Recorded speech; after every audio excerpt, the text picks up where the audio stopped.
भारतीय हठधर्मियों ने T20 world cup का इनेकाद मुश्किल में डाल दिया है। बांग्लादेशी क्रिकेटर मुस्तफिजुर रहमान को आईपीएल से निकलवाने का तनाज़ा शदीद हो गया है। बांग्लादेश ने मैचेस भारत से श्रीलंका मुंतकिल न करने पर वॉक आउट का इंतबाह दिया। बांग्लादेश क्रिकेट बोर्ड के सदर अमीन उस सलाम ने कहा कि आईसीसी ने भारत में खेलने का कोई अल्टीमेटम नहीं दिया। आईसीसी ने भारत न जाने की वजूहात मांगी हैं, जल्द उसे तफसीली जवाब दिया जाएगा।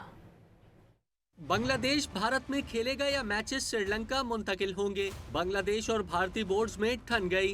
भारतीय बोर्ड ने पुराना वतीरा अपनाते हुए मीडिया का इस्तेमाल शुरू कर दिया। भारतीय मीडिया और क्रिकेट वेबसाइट से बांग्लादेश की दरख्वास्त मुस्तरद होने की खबरें चलवा दी और कहा कि आईसीसी ने बांग्लादेश को अल्टीमेटम दे दिया, लेकिन बाद में तमाम खबरें झूठी निकली। बांग्लादेश क्रिकेट बोर्ड के सदर अमीनुल इस्लाम का कहना है कि आईसीसी ने भारत में खेलने का कोई अल्टीमेटम नहीं दिया। आईसीसी ने भारत न जाने की वजूहात मांगी है, उन्हें तफसीली जवाब भिजवा रहे हैं। बांग्लादेश क्रिकेट बोर्ड का मजीद कहना है कि आईसीसी के साथ बातचीत का सिलसिला जारी है और जल्द ही हतमी फैसला सामने आ जाएगा। T20 वर्ल्ड कप में बांग्लादेश को 4 मैचेस भारत में खेलना है। 3 मैचेस कोलकाता और 1 मुंबई में शेड्यूल है। बांग्लादेश ने अपने बॉलर मुस्तफिजुर रहमान को आईपीएल से निकाले जाने के बाद मैचेस भारत से श्रीलंका मुंतकिल करने की डिमांड की थी।